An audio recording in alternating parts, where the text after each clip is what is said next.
자, 좌우로 한번 인사합니다. 은혜 충만, 성령 충만 받읍시다.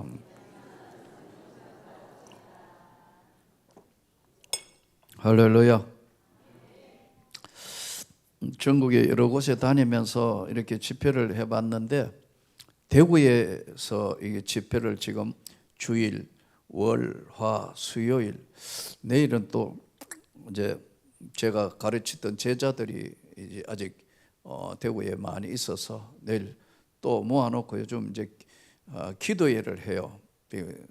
선생님 내려왔는 김에 또 기도회 하고 이제 가야 되니까 내일 저녁 한 9시나 거기다가 또 우리 교회 안수 집사가 지금 공장을 세웠어요. 여기 상주하고 김천 사이에 공장을 크게 세웠는데, 원로 목사 때에도 와가 축복 기도를 해야 된대요.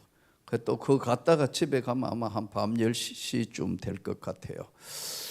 근데 여기 며칠만 여기 있으면요, 어린 시절로 돌아가 본다. 아니, 저기 서울에 35년을 살았는데 이게 고향이라는 곳이에요. 그러니까 한 며칠만 여기 있으면 어린 시절에 뭐 중고등학교 다녔던 거, 대학 다녔던 게 이게 다 살아나 버린다. 신기해요. 나 떠나기가 싫어요, 사실. 그 우리 집사람 보고 은퇴했으니까 대구 와 살자 그랬더니 혼자 살아라고. 그래서 못 왔어요. 자, 오늘 제 마지막 말씀의 제목은 내 곁에 서서. 오늘 사도행전 27장을 중심으로 이제 같이 말씀을 보겠는데요. 잠언서 16장 9절에는 사람이 자기 길을 계획할지라도 그의 걸음을 인도하시는 건 여호와 하나님이시다. 우리가 인생을 이렇게 살겠다고 막 계획을 했는데 내 인생의 걸음을 인도하시는 것은 시간이 지나가 보니까 하나님이 다 인도하셨더라. 여러분 그걸 믿습니까? 계획은 사람이 할지라도 그의 걸음을 인도하는 것은 여호와 하나님이시라. 낮에 누님을 잠깐 만났는데 우리 누님이 원래 90이에요. 그런데요, 자동차를 생생 몰고 다녀요. 안 믿어지죠? 거의 조폭 운전하는 것처럼 해요. 내가 제발 천천히 누님 천천히 근데 뭐 숙소까지 왔다가 그냥 가는데요, 아니 자동차가 내비게이션도 없어요. 그리고 아니 90 할매가 내비게이션도 없이 어떻게 다니까 이 머리에 다 있대요. 야, 보통 아니죠. 예. 근데 누님이 그런 이야기를 하더라고요. 저희가 7남매인데 우리 큰형은 지금 92, 누나하고 이제 2살 차이니까 93인데 내 밑에 동생이 경북대학교를 나왔는데 이 내 밑에 동생이 이제 경대 물리학과 나와서 IBM에 근무했거든요. IBM에 이제 제일 높은 자리까지 했다고. 근데 내 밑에 동생이 원래 69이에요. 근데 7남매가 다 생생해. 그러잖아요. 90 할매가 그냥 차 몰고 왔는데 내가 오늘 놀래가지고 천천히 하니까 괜찮아. 야, 그래. 돌아보니까 다 하나님의 은혜예요. 근데 제가 이래 지나온 삶을 이래 보니까 참 하나님은 아무도 안 믿는 우리 가정을 하나님, 내가 주일학교 다녔던 걸 기억하셔서 하나님이 역사를 시작하셔서 한 가정씩 끌고 와서 예수 믿게 하는 가족 구원이 쫙 이루어지는데, 지내놓고 보니까 이것도 다 계획은 사람이 할지라도 그의 걸음을 인도하신 것 여호와 하나님이시다.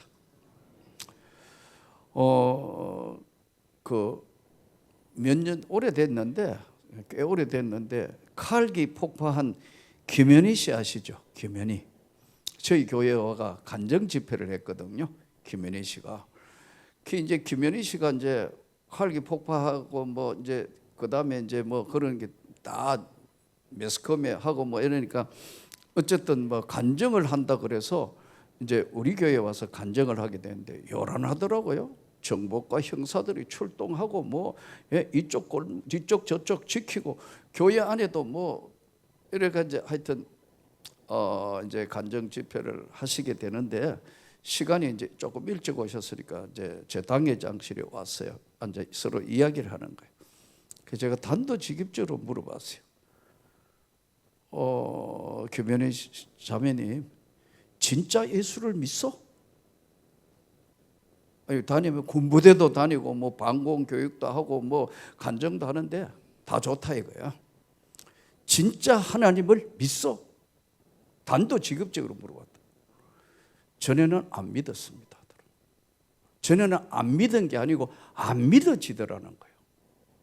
왜냐하면 자기가 이제 그 갇혀 있고 막 그러면서 사형 판결 받았잖아요.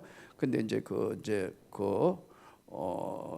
사면을 받는 그 과정에서 이제 불안하고 힘들고 또 북에 두고 온 가족 문제로 막 가슴 아프고 이런 절박할 때 누가 전도를 해주더라는 거예요. 성경을 읽으라고. 그러니까 창세기를 딱 열었는데 태초에 하나님이 천지를 창조하시니라. 처음부터 안 믿어지더라고요. 왜냐하면 공산주의가 유물사관이잖아요. 하나도 안 믿어지더래요. 그래서 성경책 주신 분 체면을 생각해가지고 몇 장만 읽다가 덮었다는 거예요. 안 믿어지니까. 그래서 전도한 사람이 오더니 성경 읽습니까? 그러니까 잘 안 읽고 있다고 솔직히 그랬더니 잠언서부터 읽어보라 그러더래요. 이 잠언서는 읽어보니까 지혜서잖아요. 예? 잠언서가 지혜서거든. 읽어보니까 좀 이해가 되네. 그래서 이제 성경을 쭉 읽는데 복잡한 신경이 읽는데 이제 사형하고 이제 그 다음에 이제 면책을 해주는 그 상황에 이제 재판장에 섰는데 이분이 이야기해요. 지금 덜덜덜덜 떨리더라는 거예요. 사람이 아무리 그래도요, 아무리 강심장이라도 내가 본 사형수들 뭐 그래도요 사형장에 들어가면 얼굴이 흑색이에요. 예, 우리나라는 지금 군대는 사형제도는 지금은 유명무실하지만 군대는 총살이고 사회는 밧줄을 맨다고요. 미국 같은 경우에는 주사를 주잖아요. 의자에 앉혀놓고. 근데 아무리 믿음이 뭐 대단하고 뭐 하다 하더라도요, 거기 사형장에 딱 서면 진짜 이거 구원을 받은 하나님 백성인가 아닌가 단방에 퍼나요. 누가 안 두렵겠어요? 근데 성령께서 그와 함께 붙드시는 것을 보면서 깨닫는다니까요. 그러니까 사형장의 소장이나 입회석이 검사들이 깜짝깜짝 놀라는 거예요. 성녀들이 거기서 흔들흔들 하는 거예요. 예수 믿는 사람 찬송 부르면서 지나온 죄를 다 회개한다고 넉넉하게 밧줄 받는다. 목사님 기도해 주시라고. 여러분 이거는 생명의 종교이기 때문에 그런 거예요. 믿음이란 그런 거예요. 두렵지 않겠어요? 이제 막 기도하고 그랬대요. 근데 누가 쪽지를 탁 손에 이제 재판장에 들어가는데 손에 쪽지를 탁 주더래요. 이제 쥐고 이렇게 펴니까 이사야 41장 10절 두려워 말며 놀라지 말라. 나는 너의 하나님이라. 내가 너를 오른손으로 붙들어 주리라. 믿어지더라는 거. 이게요. 믿음이란 건 한순간에 들어오는 거거든요. 우리는 이미 믿기 때문에 이 절박한 세상에서 하나님께서 오늘 우리와 함께하고 있다는 것, 이건 대단히 중요한 사건이에요. 바울은 다메섹에서 하나님을 만난 이후에 로마로 가서 복음을 전하고 스바나, 오늘 얘기하면 스페인이거든요.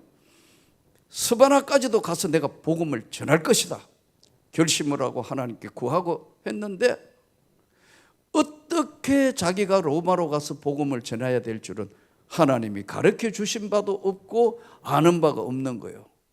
그런데 복음을 전하, 예수가 생명의 예수가 부활했고 그를 믿는 자는 영생 구원을 받는다는 이 복음 전파한 것 때문에 여러분 재판정에 서서 어제 말씀대로 3번의 자기 하나님 맞는 간증을 하게 된다. 다 미쳤다 하고 이제 판정을 내리려 하는데 가만 분위기 보니까 아무 죄 없이 여기서 붙을 일 같으니까 나는 가이사 황제에게 재판을 청원한다.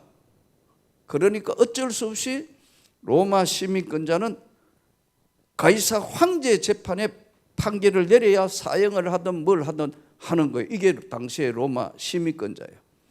그래서 로마로 가는데 가는 방법이 문제잖아요. 예? 뭐로 가느냐는 거예요. 로마하고 여러분 로마로 가려 하면은 유대에서 가는 방법이 지중해를 건너야 되거든 이게요. 예. 방법이 없잖아요. 인간이 그 이동 수단이 제일 안전한 게 뭐죠? 도보. 돈도 안 들고 걸어가면 제일 안전하잖아요. 예? 두 다리가 튼튼하면 뭐 이동 수단의 제일 첫 번째가 인간의 수단이 걷는 거예요. 도보예요. 근데 예전에 저 전라남도 해남에서 평양 장대영 교회까지 한국 교회사에 부흥회 집회 참석하려고 여러분 이동했습니다. 며칠간 갔을까요? 예? 한양 천리길 서울 부산 거리를 약 400km로 잡으면요 하루에 인간이 갈 수 있는 게 백리 40km란 말이에요. 계속 가는 거. 우리 고향이 저 경상도 우리 여기 대구에서 떨어진 가창면 우룩동이 내 고향이 본적이에요. 근데 어릴 때 대구에서 가창면 우룩동까지 엄마하고 걸어간 적도 있어요. 안 믿네요. 그때는 그게 제일 안전하고 차가 어린 시절이니까요. 초등학교 때 걸어갈 때도 있었다는 거예요. 대일, 냉천 이 가는 거거든. 근데 하루 종일 걸어간다고 아침에 일찍 출발해가. 근데 한번 보세요. 40km 백리 가면 인간은 쉬어야 돼요. 주막에 자든지.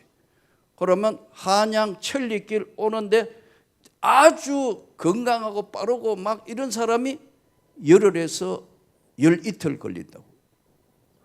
평양까지 간다. 아무리 빨리 가도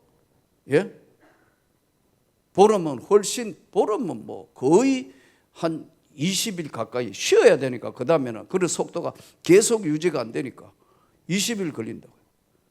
여러분 은혜 받으려고 전라남도 해남 땅끝에서 평양 왔어요. 부흥이 며칠인 것 같아요? 교회사에 보니까 보름이었어요. 보름. 일주일도 아니에요. 우리 보통 오전 집회하면 지금 오늘 끝나잖아요. 은혜 받으려만 하면 끝나거든요. 그때는 냄비 갖다 놓고 아침 먹고 하고 점심 먹고 하고 저녁에 하고 이렇게 보름 한다니까. 다른 거 아무것도 안 하고. 그럼 어떻게 되겠죠? 성령의 불을 받든지 어떤 일이라도 벌이지. 그래서 하나님이 장대현 교회에 성령의 불이 내린 거예요. 그래가 은혜 받은 사람이 또 세례 받겠다고 하니까 대원이 대감이 홍성하고 대원이 대감이 고종 황제하고 명령을 내려서 조선 반도 안에서는 세례 받으면 안 돼. 그래가 여러분 압록강 건너가 가지고 오늘 두만강 압록강 건너가가 거기서 세례 문답 해가지고 또 떨어진 사람이 있어요? 요새 세례 문답에 떨어지는 사람 있나요? 그 몇 명은 떨어지고 그 세례 받고 감격하고 믿었던 예수예요. 이게. 그리고 또 그 먼 길을 또 내려가가 마을마다 세운 교회. 이게 오늘 한국교회의 뿌리예요. 보세요. 도보가 제일 안전하죠. 그 다음에 이동하는 게 뭘까요? 빨리 가는 거? 말을 타고 이제 사람이 못 하니까 말을 타고 가는데 말도 계속 갈 수 있을까요? 어느 정도 말이 사람을 태워 가면은 여러분 말 경주하는 거 경마 보셨죠? 체중 100kg 나가는 기수 있습니까? 전부 키 작고 몸조라가 막 뛰지. 왜냐하면 말도 무거우면 힘든 거예요. 그러니까 100km 하는 사람 말 안 타는 게 좋아요. 몽골에 선교사 보냈더니요, 이거 한 번은 한 130km 나오는 뭐 실험 선수 같은 사람이 말을 타니까 말이 휘청하더라고요. 여러분, 말이 막 달려도 말도 어느 정도 가면 그 다음에 쉬어야 돼요. 그래서 말의 역이 수원, 조치원, 이게 말의 역사 이름들이에요. 그게 지금 뭐 수원역, 뭐 조치원역, 뭐 이게 이렇게 생긴 거예요. 말이 거기서 쉬어서 간다, 이런 뜻이에요. 말이 이동해요. 그 다음에 이제 인간의 지혜가 발전하고 만들어진 게 도로에 뭐가 달리죠? 자동차. 이 자동차 달리다가 이제 이것보다 더 빨리 가는 거? 열차, KTX. 요즘 정말 좋아요. 제가 동대구역에서 저 서대구역에서 동대구역 타면은 90분 만에 광명에 내린다. 그러면 이제 픽업하러 오니까 90분 만에 앉아가지고 커피 한 잔 마시고 좀 피곤한데 이러면 광명 한다고. 더 잠들면 서울역으로 가본다고. 못 깨면. 그만큼 빨라졌다는 거예요. 옛날에 지금 서울 대구가 이동하면 새마을 열차 3시간, 3시간 반 걸리는데 90분 만에 그냥 주파해 본다. 열차. 이게 지금 육지에서 이동수단이에요. 또 바다는 어떻게 돼요? 그때도 바다가 있었으니까 바다에는 배가 있잖아요. 배가 이동수단이죠. 처음에는 뭐를 이용했냐면 인간이 젓는 거예요. 노를 젓는 거란 말이에요. 이게요. 이순신 장군 1592년대 임진왜란이 일어났을 때요, 격구 이게 이제 밑에 노를 젓는 게 잘 져야 되는 거예요. 그래야 빨리 속도가 나니까. 그래서 막 북치면서 힘내라고. 여러분 그거 얼마나 가겠어요? 물살이 이렇게 오면 이거 건너가기가 보통 힘든 게 아니에요. 인간의 지혜가 발전해서 그 다음에 나온 게 도시예요. 바람의 힘을 이용해가 가는 거예요. 근데 넓은 쪽으로만 가면 안 되니까 바람 방향이 바뀌니까 삼각형 방향으로 바뀌면서 바람 방향이 바뀌어도 배가 나갈 수 있도록 한 게 이게 아랍의 기술입니다.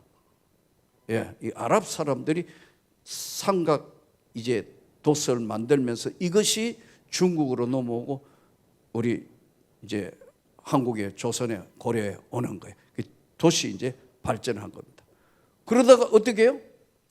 엔진이 생겨가 스크류가 막 밀고 가잖아요. 지금은 뭐가 하냐? 한 번 하면 연료가 필요 없는 핵잠수함 이런 게 나가고 있다. 이 빠르게 지금 뭔가가 이동하는 게 빨라지고 있다는 이야기예요. 그러면 이동 수단이 뭐예요? 비행기 공중에 떴다 하면 그냥 막 나가잖아요. 근데 비행기도 마구잡이 돌아다니는 게 아닙니다.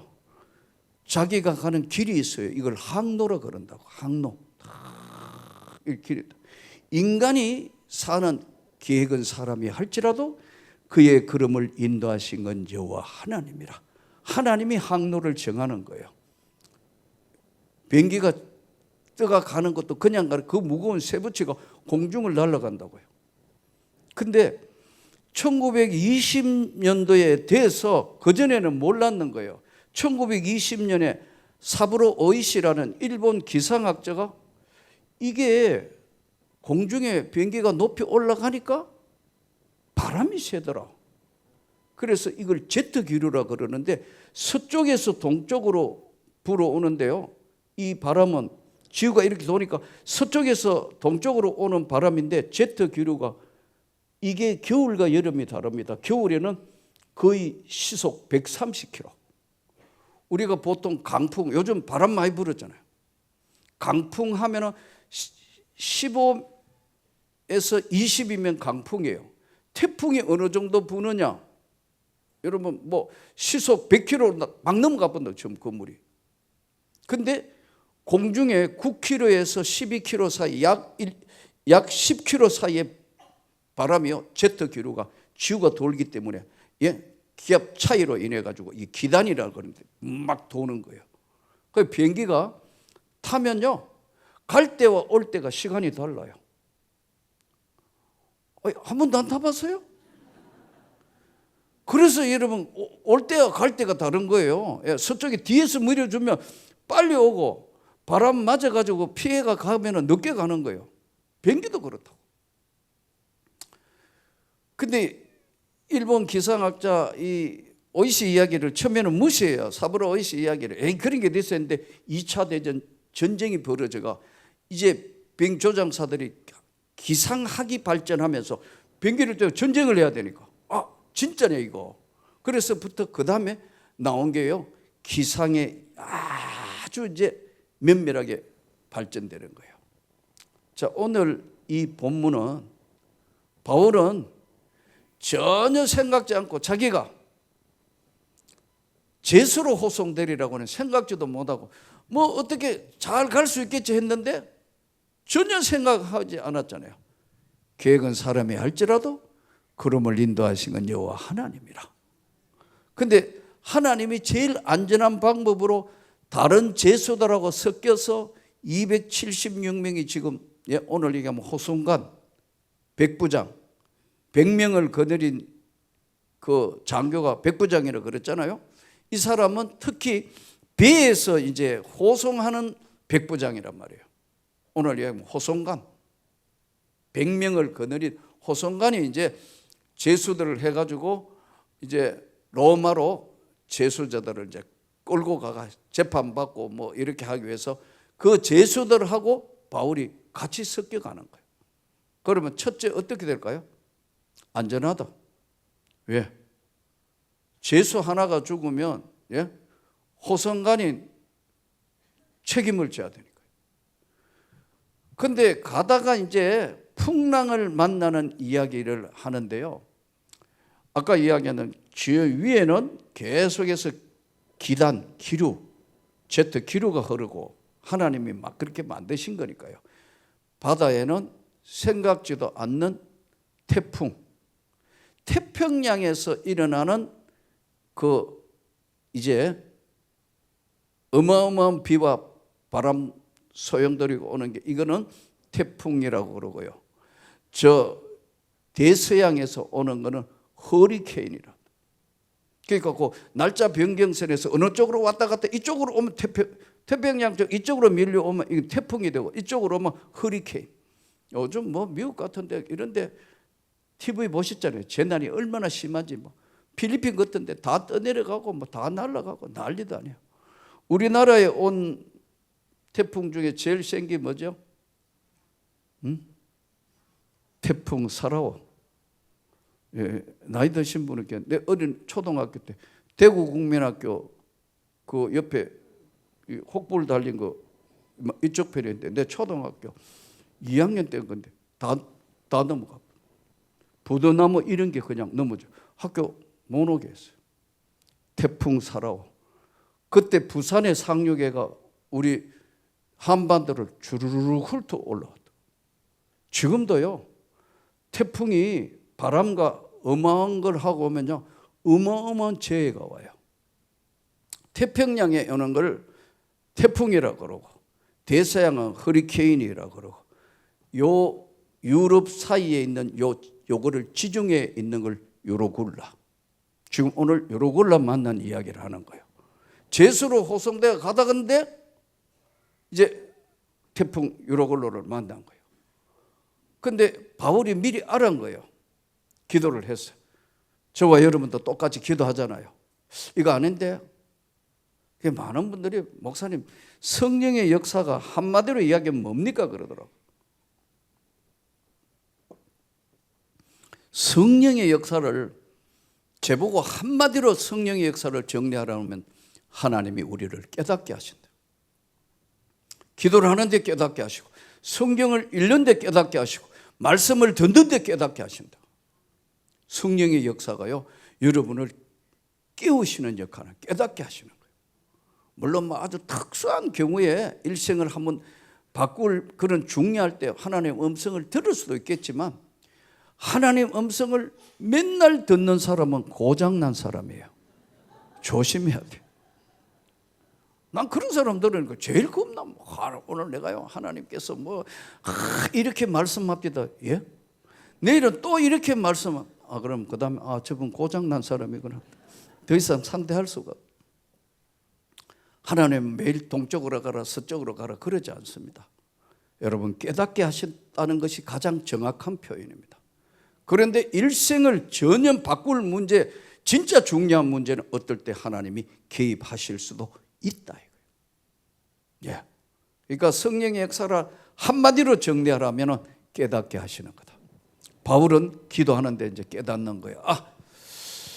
이거 지금 바로 지중해 가면 안 되니까 유로골라 태풍을 만날 것 같으니까 좀 겨울이 지나고, 아까 어디나 여름보다 겨울이 풍랑이 심합니다. 제가요 울릉도 갔다가 죽을 뻔했습니다. 왜 울릉도를 하니까 울렁울렁 거린다고 울릉도를 하더라. 빨리 비행장 서기 전에 난 다시는 안 간다. 그래가 전국 장로회 임원회 한다고 목사님 가셔야 된다 하도 그래가 이번에는 크루즈 큰 거 간다 했는데 그것도 별로 기분 안 좋더라고. 울렁울렁 그런데 노링은 거의 없는데도 너무 오래 가니까 여기서 포항 가가 포항서 타고 밤새도록 가가 울릉도 내렸는데요. 또 독도 가져요. 그래 보니까 기상이 안 좋아가지고 오늘 독도 볼 확률이 없다 하는데도요, 원래 예수 믿는 사람 고집 세잖아요. 날씨가 깨끗할 줄로 믿습니다 하더라고. 그러니까 나는 아무리 기도해봐도 이 가망이 없는데, 그것도 다 가는데 혼자 또 숙소에 있기도 그렇더라고요. 그래가 아마 장로님들하고 또 몇 분 목사님들하고 강사로 한번 하고 할 수 없이 다 타고 갔네. 로링하는 거 이게 춤을 추는 거예요. 풍랑이 심하니까요. 여름에는 잔잔해요. 겨울에는 로링이 심하다고. 그런데 뭣도 모르고 울릉도에 있는 목사님 참 산타로치 하면서 오면 편안하게 온대요. 무슨 산타로치? 뭣도 모르고 턱실에 끊어주길래 턱실에 했는데 배가 로링하는 거예요. 아이고, 처음 울릉도 가가지고 내렸는데도 울렁거려 가지고요, 육지에 내렸는데도 울릉을 보통 3시간 접어난다는데 4시간 반 만에 갔어요, 배가. 그리고 그 접안이 되니 안 되니 해가 억지로 해갔는데 못 오겠더라고. 내가 그랬다니까요. 오죽했으면 친구 보고 경상북도 도지사한테 이야기해가 헬기 좀 띄어가 나 보내주라고 그랬다. 그 일반적인 그런 것에 사용 안 됩니다 하더라고 답변이요. 예. 그래가지고 집회를 어떻게 했느냐, 배 뜰 때까지 집회한다고. 월화수 집회가 아니고 배 뜰 때까지 집회래요. 나 별거 다 해봤습니다. 독도 갔는데 아마 준비를 많이 해오시더라고. 태극기에다가 한복 입고 하는데 독도에 내렸겠어요? 못 내렸겠어요? 예? 내렸으면 내가 이런 이야기를 안 하지. 고생만 토하고 죽을 고생하고 그 앞에서 빠이빠이 하고 그냥 돌아왔다. 접안이 안 되니까요. 이 정도였는데 바울이 오늘 고백하고 있는 이것은요, 겨울을 지나고 과등하는 것이 좋을 것 같다 했는데 배 선주가 말을 안 듣는 거예요. 왜 말을 안 듣죠? 빨리빨리 옮기고 그냥 로마까지 가는 짐 옮기면 그게 제수도 가지만 여러 짐을 옮기니까 이게 뭐예요? 상선 아니에요. 제수도 태워가지만 돈벌이 수단인데 이게 안 가고 하면 선주 손해 나잖아요. 배값을 어떻게 지불하며 이건 어떻게 전부 돈 문제라면 오늘날 아주 쉽게 이야기하면 배상 문제라고. 그러니까 과동하는 것이 좋다고 했는데 돈 때문에 안 먹히는 거야. 내가 더 전문가인데 무슨 해가지고 그 배를 띄워서 가다가 지금 풍랑 만난 이야기예요.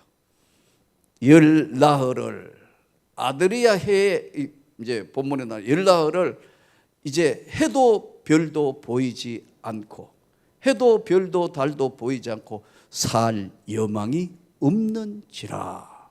14일 동안 풍랑에 도시 꺾이고 난파선이 돼 가지고 이제 지금 죽느니 사느니 하니까 어떻게 해요?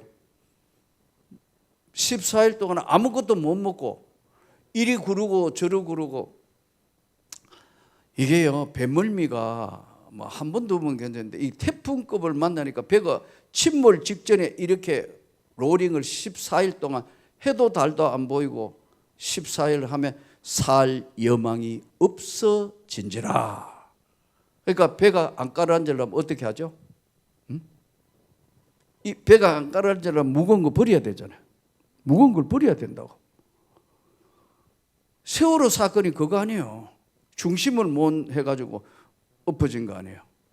다 살 여망했으니까 이제 어차피 죽는 거 배를 가볍게 해가지고 그래도 혹시나 해서 다 버리고 모두가 이제 죽는다고 생각하고 있던 어느 날 바울이 하나님께 기도하는데 어젯밤에 내가 섬기는 하나님께서 그의 사자를 보내시사 바울아 내가 너와 함께 있노라. 안심해라. 이 배는 파손되지 않는다. 어젯밤에 내가 섬기는 하나님의 사자가 제일 중요한 단어가 내 곁에 서서. 이것은 오늘 성경에 나오는 이야기지만 지금도 저 위험한 곳 이러면 하나님이 전격적으로 개입하십니다. 이게 믿는 자와 안 믿는 자의 다른 신학이고 고백이에요. 그러니까 바울이 이제 그럽니다. 여러분 남은 음식을 먹으시오. 우리가 한 해변에 이제 도착할 겁니다. 아무 염려하지 말고 해변에 도착할 거니까 걱정하지 말고 음식을 먹으라. 근데 아무래도 제수로 호성 가는데도 바울이 다를 거 아니에요. 아까 그랬잖아요. 우리 성경에 바울이 최고 가말리아 문학에서 공부를 했고 바리새파 중에 바리새파이고 다 다르단 말이에요. 달라진 건 뭐냐면 예수를 믿는 거로 달라졌다. 복음을 전하는 사람으로. 딱 달라진 건 그거예요. 그러니까 백부장이 알아보는 거예요. 아, 쟤는 다르다. 제수라도 그냥 잡범도 아니고 다른, 저거는 종교 문제로 끌려가고 있는 좀 다른 사람이다. 어젯밤에 내가 섬기는 하나님이 바울아 걱정하지 말고 너는 가이사 황제 앞에 설 것이고 너와 같이 가는 일행 다 내가 살려줄 거다. 여러분 음식을 먹으시오. 그러니까 이제 사람들이 열나흘 동안 햇빛도 못 보고 죽는 줄 배는 계속 태풍에 로링을 하고 있는데 먹으라 하니까 이제 저들이 열나흘 만에 힘과 이제 정신을 차려서 음식을 먹기 시작하는데 시간이 지나니까 바울이 이야기한 대로 그대로 배가 어느 섬에 걸리는데 그 섬이 멜리데라는 섬이에요. 성경에. 근데 지금도 있습니다. 멜리데. 네. 지난번 유럽 수련회 멜리데에서 했는데 저는 뭐 일정이 바빠서 수련회 강사로 오는데 갈 수가 없어. 그때는 시간이 바빠. 근데 멜리데 섬 앞에가 뭐냐 하면요 바울 빛이에요. 바울 해변가예요. 할렐루야. 역사적 사건이라는 바울의 해변. 그 해변가 이름이 파울 빛이라니까요. 지금도 쳐보면 나와요. 파울 빛 멜리데. 그 도착한다고. 그런데 이제 거기 멜리데가 봐가지고 막 추우니까 그 이제 그 추장이 나와가지고 불 피우고 옷 말리는데 독사오가가 콱 물잖아요. 그러니까 보니까 얘는 바다에서도 안 죽고 태풍 속에 살아남는데 여기 뱀한테 물려 죽는구나 해가지고 참 이거 안 된 놈이네 했는데 멀쩡하니까 신이다 이거. 이렇게 이제 바뀌어지는 과정들을 설명하고 있는데 오늘 27장의 가장 핵심은 내 곁에 서서. 여러분 오늘 인생은 풍랑치는 인생 바다예요. 안 그런가요? 이런 일 일어나고 저런 일 일어나고 막 그런데 이 풍랑치는 인생의 바다에 바울처럼 저와 여러분은 하나님이 내 곁에 있다는 것을 확신하면 좋겠습니다. 이것은 예수 그리스도를 확실하게 믿고 그분의 은혜를 확실하게 구원받은 하나님 백성에게 주시는 사인이에요. 내 곁에 서서 바울아 안심해라. 너와 같이 가는 276명 다 살려줄 것이다. 이 난파선에서 오늘 가장 중요한 기억해야 될 것이 세 가지인데, 첫째, 함께. 하나님은 함께 하신다. 버리지 아니하신다. 진짜 믿으면 함께, 나와 함께 하신다. 내 곁에 서 있다.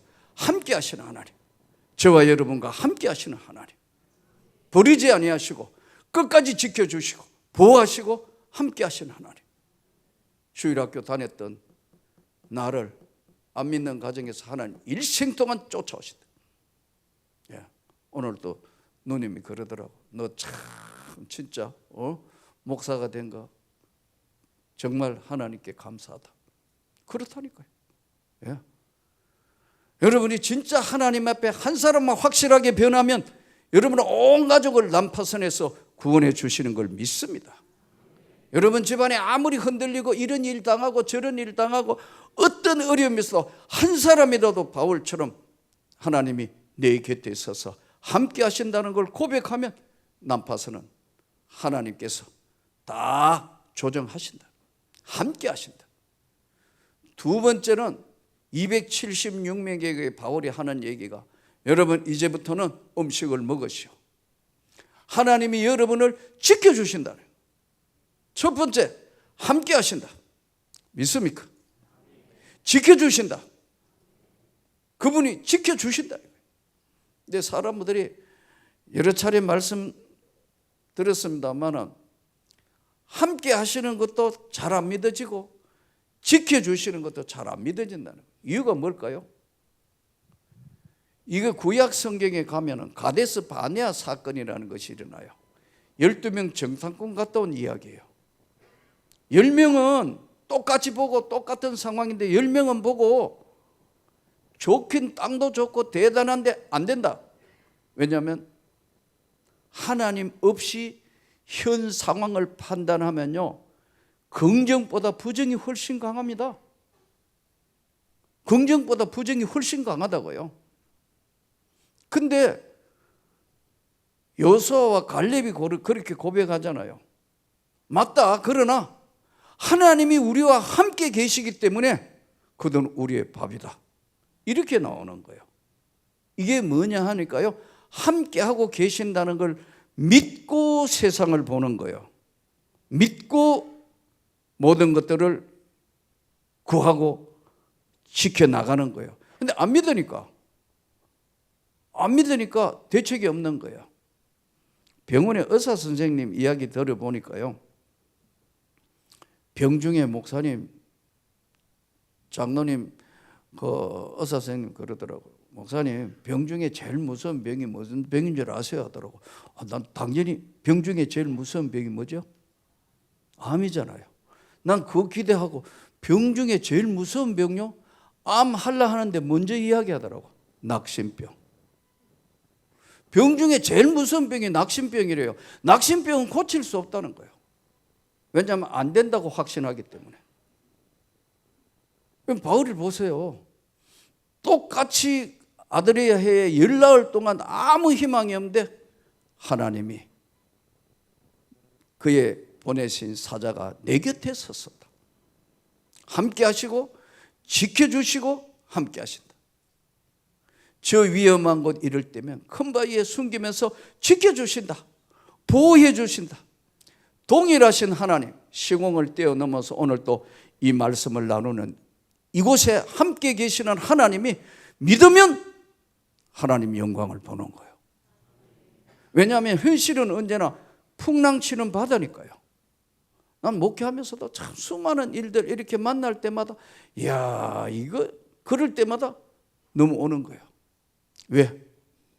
내가 주님을 믿기 때문에, 그 주님이 진행하시고 함께 하시기 때문에. 저희가 이제 그 첫 번째 선교사 보낸 게, 지금 저희 교회는 단독 선교사를 6군데 보내놨거든요. 난 하나님이 내 대신 선교사를 보냈다고 해서 단독 선교사 6군데 보냈다. 여러분, 단독 선교사 6군데 보내면 돈 많이 들어요. 아멘 안 하네요. 돈 이야기만 하면 아무도. 돈 많이 든다니까요. 왜냐하면 GMS 파송 선교사들이거든. 그 파송 교회 아니에요. 파송해야 되고, 파송비 줘야 되고, 그 다음에 또 어떨 때 사역비 줘야 되고, 여러분 자동차 사줘야 되고, 힘들어요. 힘들다고. 근데 힘든 줄 알면서 이걸 한 가장 큰 이유는 하나님이 기뻐하시고, 하나님이 원하시니까. 근데 신기해요. 하면 또 하나님이 감당하도록 부어주신다니까요. 안 하면 또 안 주셔요. 안 하면 또 이게 남아야 되는데 안 남아, 계산대보면. 그러니까 하나님은 이런 하면 하는 만큼 부으시는 거예요. 부으시고 또 부으시는 거예요. 근데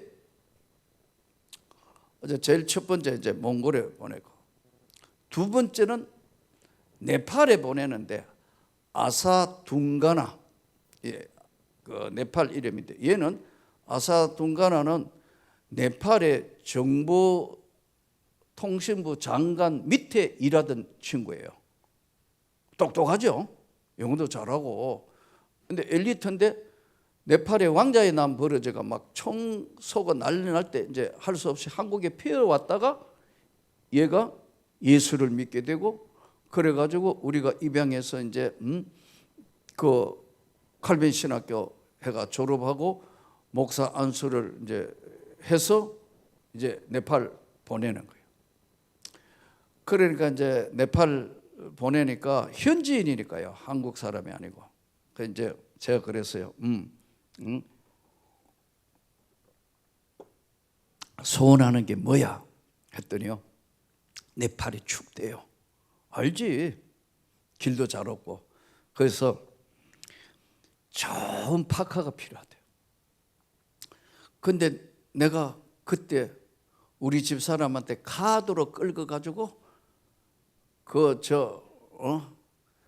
처음으로 비싼 파카를 사가지고 입었는데, 너를 딱 보면 비싸고 좋은 두꺼운 파카. 왜 나를 보고 또 그래 이야기를 하는지. 그 기도만 하면 하나님이 벗어주라. 하나님, 이거 아직 활보도 덜 갚은데 무슨 에라 모르겠다, 이거 너 입어라. 2번 딱 입었다니까. 진짜 코롱에서 나온 거, 그 당시에 제일 비싸. 그래가 속으로 주면서, 주님 제발 안 맞으면 다시 내가 입습니다. 딱 맞아. 아, 이거 내가 아니구나. 그래 입더니요, 뭐 이래 돌아보고 저래 돌아보고 폼을 잡아요. 할 수 없지 뭐. 하나님이 주신 것. 그 다음에 또 뭐가 필요하냐 했더니요, 노트북이 필요하대. 최신식 노트북이 필요하대요. 그것도 얼마 전에 내가 최신식 삼성에서 샀는지 아직 넷들도 안 띄어. 야, 하나님 해도 너무합니다. 이거는 안 되는데요. 그래서 끙끙 앓았더니 우리 장로님 한 분이 그 이야기를 듣고 노트북을 나하고 같은 거 좋은 걸 사줬어요. 그 이제 파송 날짜가 가까워서 이제 막 맛있는 거 뭐 온 교인들 중에서 뭐 이제 이 집에서 식사 대접하고 한 달 남으니까 뭐 부인도 오고 있는데, 이게 네팔은 희한하더라고요.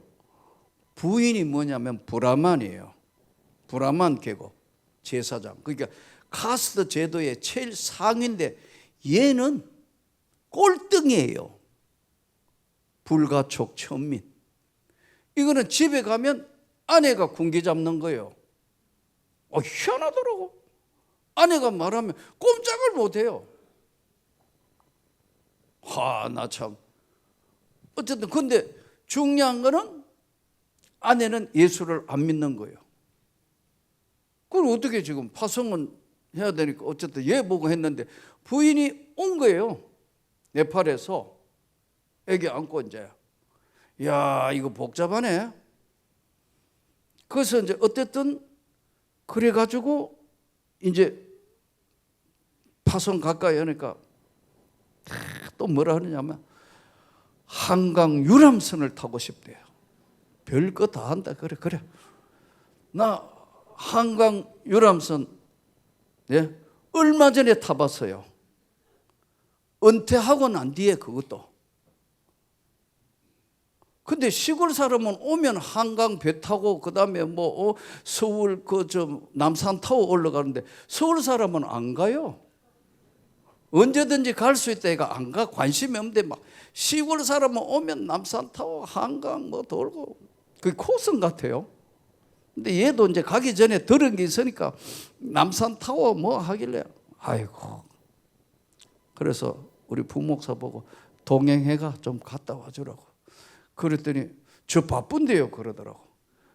그랬더니 또 은퇴 장로님이 또 그걸 보고 참 또 사랑이 많아가지고 다 어른이 또 일일이 다 가이드가 뭐 한강하고 그다음에 뭐 수상 음식점에 가가 먹이고 뭐 저 남산타워 갔다 오고 막. 그래 이제 드디어 파송식 끝나고 보냈어요. 저희가 보낼 때 어떻게 했냐면은 네팔 카트만두에서 저 끝에 인도 접경 지역에 가서 거기에 학교를 세우고 그리고 이제 본격적으로 거기에서 이제 주의 일을 시작하자. 학교 세우고 그 다음에 가능하면 병원도 한번 세워보고 이래서 적당한 사람이 있으면 한국 사람들이 거기 가서 의료 그것도 매일 거기에 상주하는 의사 선생님은 힘들겠지만 의료 선교도 하고 하기 위해서 자 만들자 학교부터 그렇게 보냈어요. 연락이 없어. 보냈는데 연락이 없는 거예요. 이거 어떻게 된 거가? 어떻게 그러면 어떻게 되죠? 현지에 가봐야 되잖아요. 그 이제 헐레벌떡 이제 갔는데 카트만두에 있는 거예요. 수도 서울에 있다 이 말이에요. 우리하고 파송 이야기했는데 그 지역까지는 안 가는 거예요. 근데 그 지역이 아사툰가랑 고향이에요. 고향. 자기 고향인데도 너무나 낙후된 곳이니까 안 가겠다는 거예요. 너 약속이 다르잖아. 그러면 하나님 앞에 못 서. 그럼 이러면 안 되는 거야. 가야 한다. 근데 부인이 안 간다는 거예요. 부인이 수도 카트만두를 안 떠난다는 거예요. 부인한테 꼼짝을 못 하는 거예요. 아 참나 기가 막히네. 그래가 설득을 하는데 두 번째 안 가는 이유가 뭐야? 이래 물었더니요. 너무나 놀라운 이야기를 해요. 파송비를 우리가 그때 제가 그 당시에 가서 조사를 해보니까요. 그 카트만두에 뿐만 아니라 그 신학교 목사님들이 우리로 얘기하면 신학교 교수 목사님들도 있고 뭐 목회자들이 있더라고요. 세미나도 했으니까 불러서 통역을 시켜서 월급을 어느 정도 받느냐 그때요. 우리 한국 돈 8만 원을 받아요. 8만 원. 예? 그러니까 조금 후하게 주면 한 10만 원 드리면 됩니다. 근데 얘가 뭘 돌라느냐면요. 파송비를 한국 선교사 파송비를 달래요. 그럼 한 달에 150만 원씩. 이게 말이 돼요? 그래서 불러서 그럼 뭐서 넌 공부도 하나님의 은혜로 많이 했고 똑똑하고 그거 다 했는데 지역도 그쪽으로 안 가겠다. 카트만두에 수도에 있겠다. 파송비도 한국 사람하고 다들 너 왜 이렇게 변했냐? 안 변했대요. 변한 거 아니냐? 그랬더니 그를 이제 발굴해가 한국에 보냈던 변선교사님이라는 분 계신데 요즘 한국 돌아 있습니다. 나보고 그래 목사님 인간이요 돈 앞에는 미치는 거예요. 이 한국에 와가 너무 좋은 거 많이 본 거야. 맛있는 거 많이 먹고 하니까 이게 선교사로 가면서 소명은 잊어버리고 이게 자기 생활 보호에 확실한 안전보장을 우리가 해주고 자기는 돈 나오는 출처를 얻은 거로 생각하지 그 이상도 그 이하도 아니에요. 딱 이야기하는 거니까 이 믿음은 꽝이다. 그래서 내가 와가 당에 와서 실패했다. 다시는 현지인은 파송하지 않는다. 얼마나 하나님 앞에 회개했는지 몰라요. 걔가 내 파카를 가져갔잖아. 겨울만 되면 못된 놈. 지금 생각해도 괘씸한 놈. 잘 됐을까요? 난 결코 잘 됐으리라 안 믿어요. 하나님은 그런 분이 아니니까요. 나중에 내가 막 뭐라 하니까 핏대를 내면서 이 땅이 어느 땅인 줄 알았느냐, 네팔 땅이라고 도로 달라드는 거 있죠. 이야, 참 대단하대.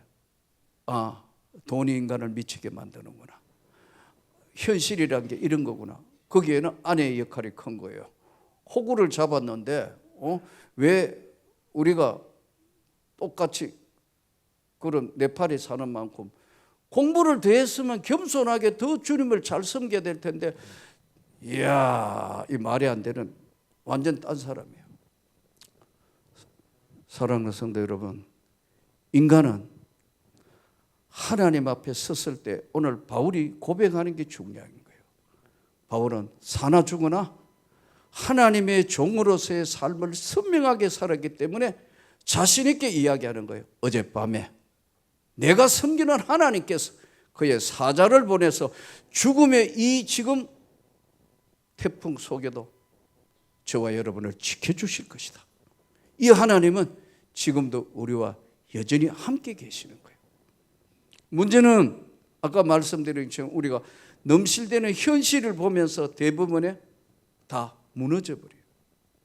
그래서 하나님이라는 가장 이 땅의 모든 걸 창조하시고 우리를 보고 계시고 끝까지 지켜주실 그 하나님, 저는 일생 동안 오늘 말씀 듣는 여러분이 곁에 계실 걸 믿습니다. 어려우면 주님, 내가 너무 어렵습니다. 내가 너무 힘들어요. 주님, 저 가까이 계셔야 돼요. 저는 사역을 하면서 수많은 일들을 겪었는데 한 번은 우즈베키스탄에 가가지고 그 사마르칸트하고 우즈베키스탄 거기 갔는데, 아이고, 선교사들이 그 오라 해가지고 러시아인들 300명 모아놓고 이들이 성령 받게 해야 된다고 이 목사님 오셔야 된다고 갔는데, 이야, 진짜 가보니까 각 우리 선교사들이 훈련시킨 사람들, 각 교회에서 가장 열심인 사람 10명씩 불러가지고 한 300명 모여가 집회를 하는 거예요.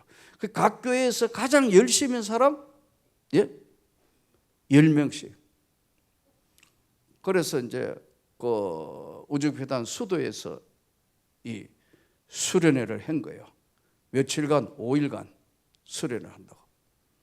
근데 지금 생각하니까 하나님께서 훈련을 하실 계획을 가지고 계신 것 같아요.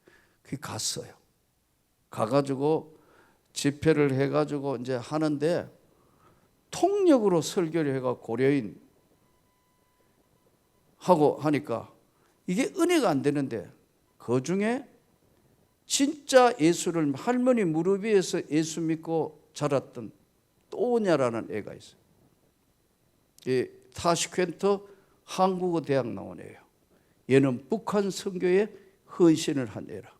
그 대우 그룹에서 봉급을 몇 배를 주겠다는데도 no 하고 주의 일을 하는 애예요. 할머니가 권사님인데, 너는 하나님이 선택하셨으니까 다음에 하나님이 너에게 모든 것을 주시고 지켜주실 거니까 너 그 하나님께 일색을 의지해라. 그래서 북한 선교에 헌신했네요. 그래서 그 당시에 하도 한국말을 잘하니까, 표준어 한국말을 잘하니까 대우에서 특채하려 했다니까요. 현지인 월급의 2배, 3배 주 특채한다도 노했다. 이 또냐가 와가지고 이제 통역을 하더라고. 마지막 집회를 하는데 이제 그 감시를 하는 거예요. KGB가. 그러면 이제 설교를 하잖아요. 외국인이 설교하면 현장에서 체포한다고. 설교를 한다고.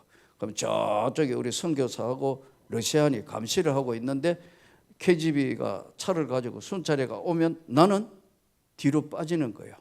그러면 이제 기타 들고 있다가 막 자기들끼리 하는 것처럼 하면 나는 저 휴게실에 가가 대기하고 있고, 이렇게 하다가 사인하면 하다가 밖으로 내려가 있고, 이거를 계속하고 집회를 하고 통역해가고 이런 난리 집회를 하는 거예요. 근데 마지막 날 저녁인데 제가 그 중에 한 사람이 은혜 받고 고백을 하는데 이러더라고요. 러시아인인데 자기 아버지가 파일럿이었대요. 파일럿. 비행기 조종사. 러시아 비행기 조종사였는데 자기 엄마하고 이제 해가지고 이혼을 하면서 그 자기 아버지는 어머니를 버리고 가버렸대요. 그러니까 어머니도 살기가 힘드니까 자기를 고아원에 맡기고 가버렸다. 그래서 어렸을 때 그렇게 자란 거예요. 근데 자랐는데 이제 늦게 자라면서 이제 너무나 많은 상처와 힘든 일에가 뭐 사고도 치고 뭐 이렇게 해가지고 교도소가 있었다. 근데요, 그 교도소에 러시아어로 서 있는 성경 전도하는 사람이 누구냐면 한국 선교사예요. 지금 그분 캐나다에 있습니다. 와가지고 와가 거기에 복음을 전하는데 종이를 찢어가지고 이제 그거 뭐 화장지로 사용하기도 하고 했는데 요한복음을 남았는 거 찢어놓은 요한복음 남았는 걸 읽다가 여러분 은혜를 받은 거예요. 변화가 생긴 거예요. 그래서 이 사람 정리하고 이제 공부하고 정상적으로 돼가지고 전도사가 되어 있는 사람. 근데 그날 기도를 시작해가 은혜를 받으니까요. 원래 계획이 몇 시까지 하기로 했냐면 8시 이렇게 해가 밤 10시까지 하고 이제 뭐 교제 시간 하고 자고 뭐 이랬는데요. 얼마나 가슴이 불타는지 막 기도하는데 강력한 성령의 역사하는 거예요. 다 회개하고 뒤집어졌어.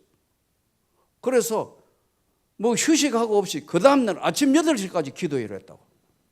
그럼 어느 정도인지 아시겠죠?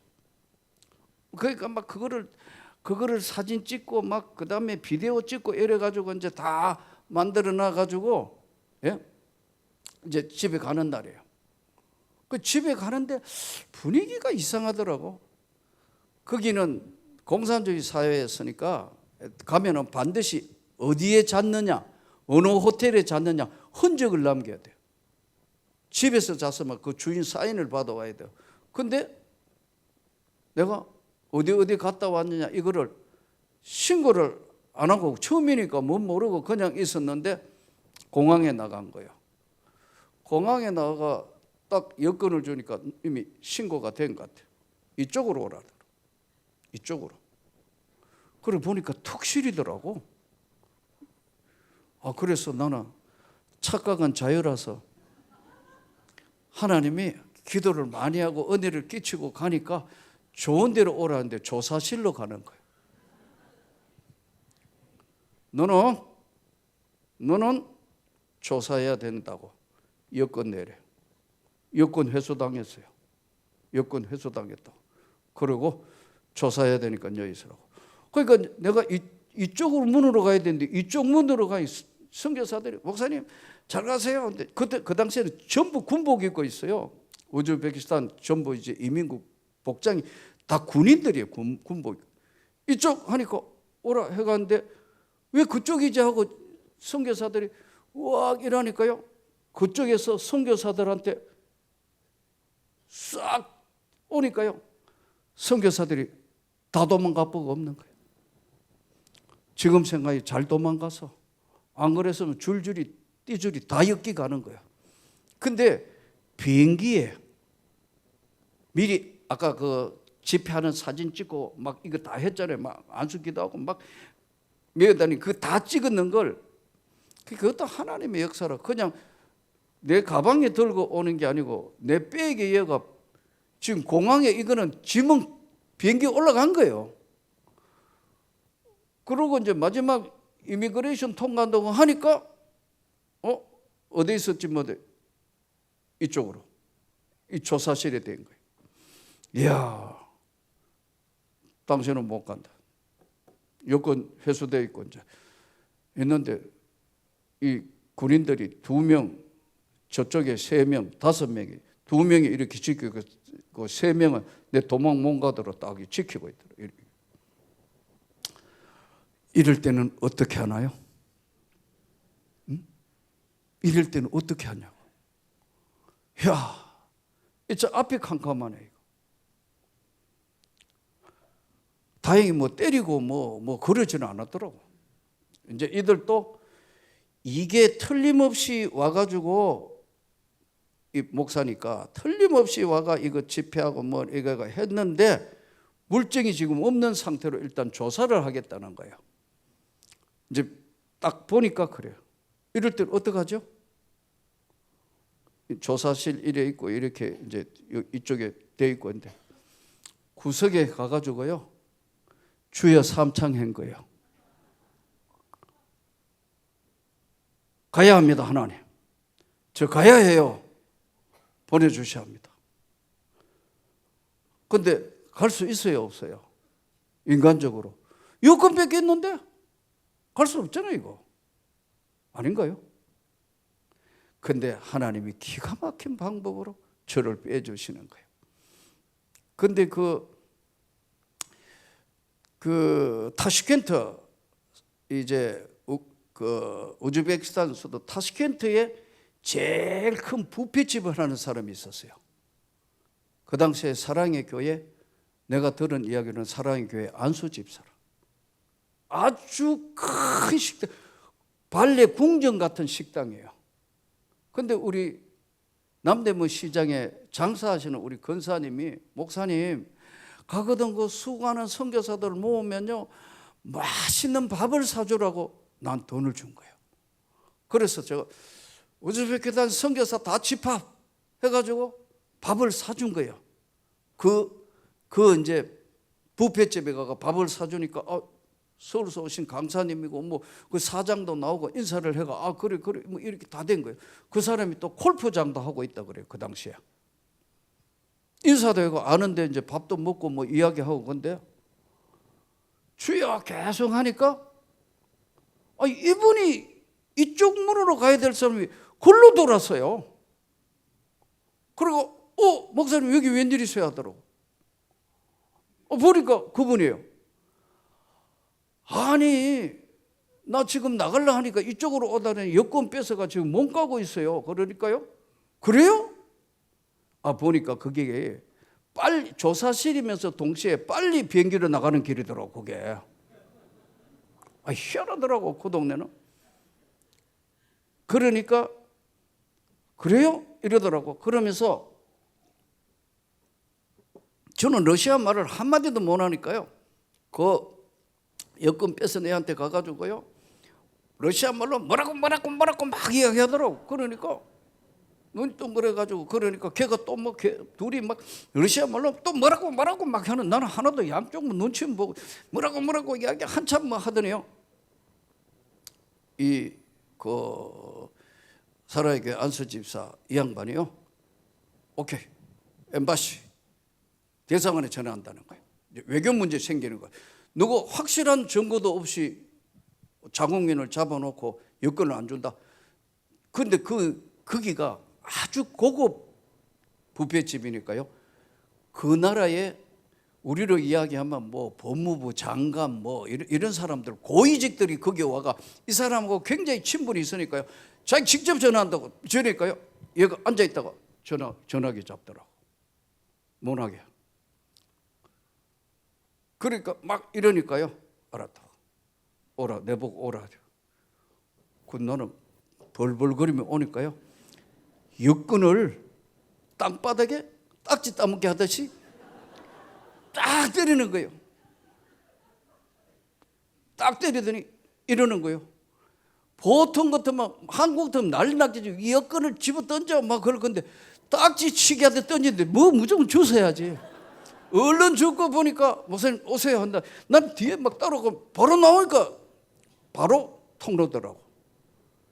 야, 그래가지고 비행기에는 앉았는데 아시아나였거든요. 아니 또 이게 출발을 안 하네. 잡으러 올까 걱정이 되는 거예요. 주님 빨리 비행기 발통에 움직이게 해주세요. 빨리. 비행기가 막 계류장에 나오길래 아이고 죽을 뻔했네.